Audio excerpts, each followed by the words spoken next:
Well, the LA scene is pretty good. You know, it's getting better. A lot of people are moving from New York to Los Angeles. You know, there's always been this dichotomy between and this inner conflict I have between West and East Coast. You know, because and a lot of people when they meet me think I'm from the East Coast. You know, I guess I have that edge or whatever. And you know, the scene, LA, I heard this quote the other day.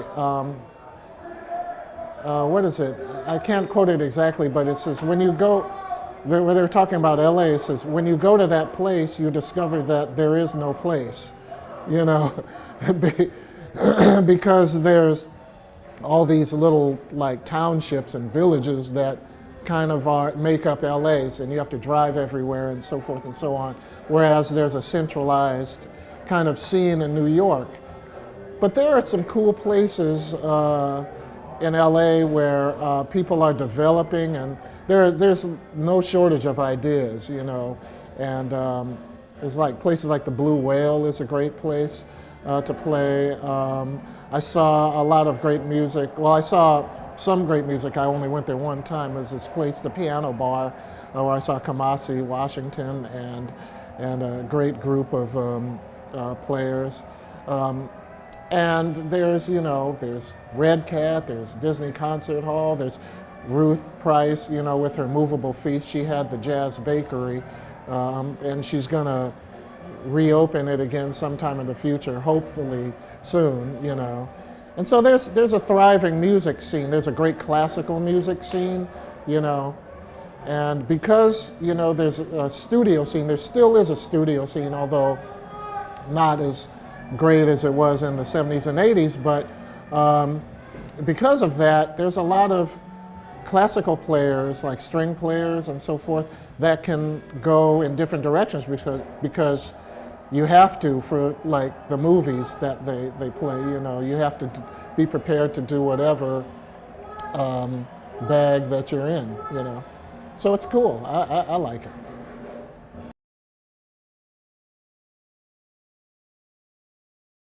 Well, I would love to play with Pat Metheny, you know. I would love to play with Pat Metheny. I'd love to play with Chris Steele, you know. I don't know what I would play with him. He's so, I just probably just sit there and try to keep up, you know. You know, I wish I had met Miles Davis, you know. I've met almost everybody in the jazz world, you know, from a certain year onward, except, you know, Miles Davis, you know, and I kind of regret that I hadn't met him or played with him, you know. Wow, you know, there's so many people I'd love to play with. There's a lot of people. I know I'm missing somebody, you know.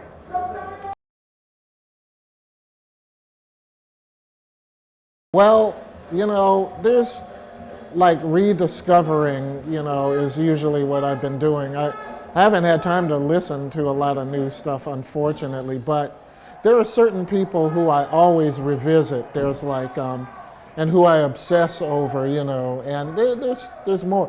I'll tell you who I've discovered. I've known about him as a composer, but discovered how brilliant he was is John Corigliano.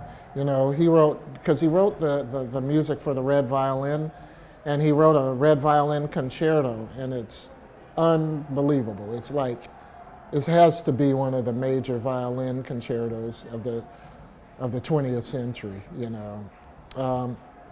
But the people I obsess are usually like Keith Emerson, Lake and Palmer.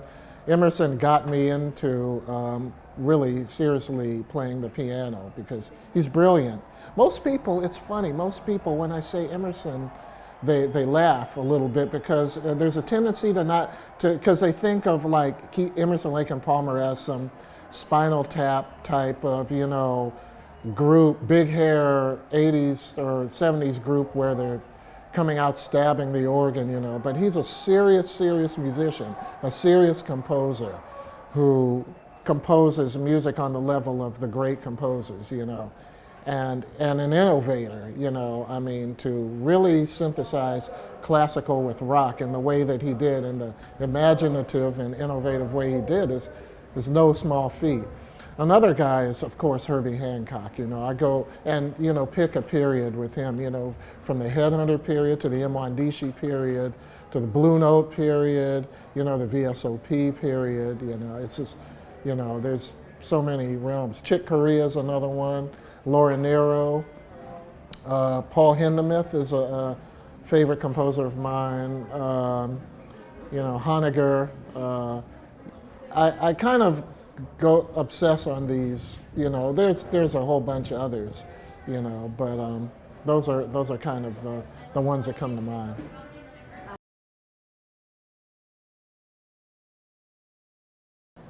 How do I read an audience? I don't know that I read the audience. I just go up. I don't try to read the audience.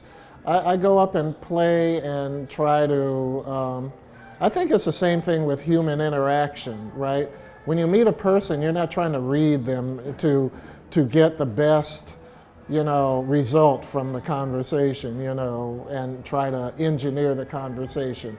You know, you meet the person, you tell them who you are, and if they like it, fine. If not, then next, you know.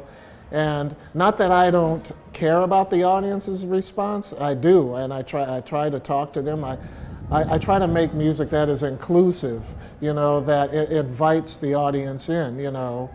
I think the way people go to concerts to be moved, to hear stories, you know, and one window, one portal into that is like through strong melodies, you know.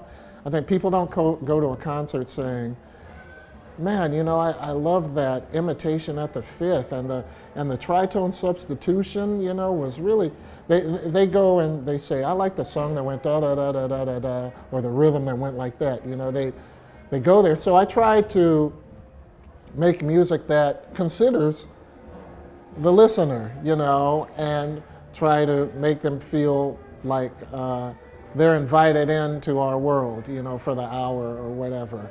And if they like it, fine. If not, you know, then so be it.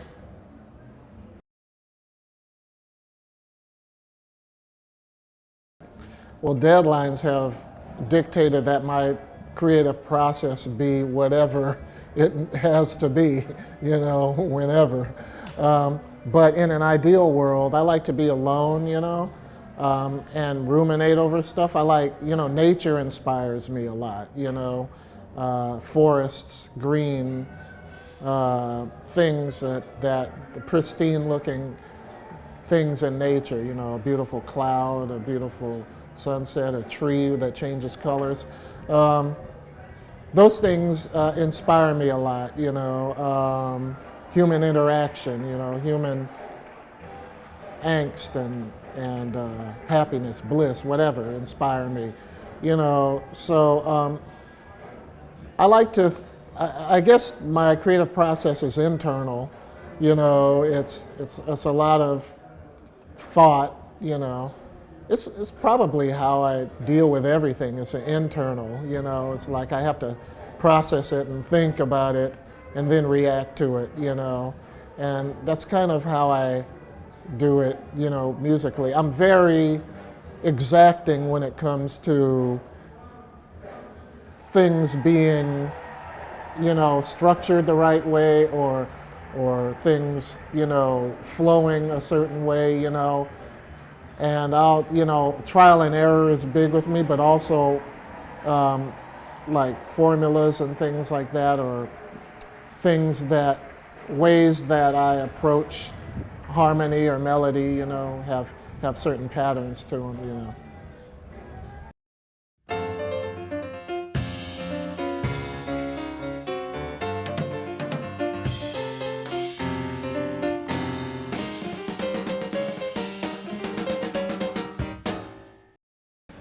Hi, I'm Billy Childs. For more videos, go to jazztimes.com.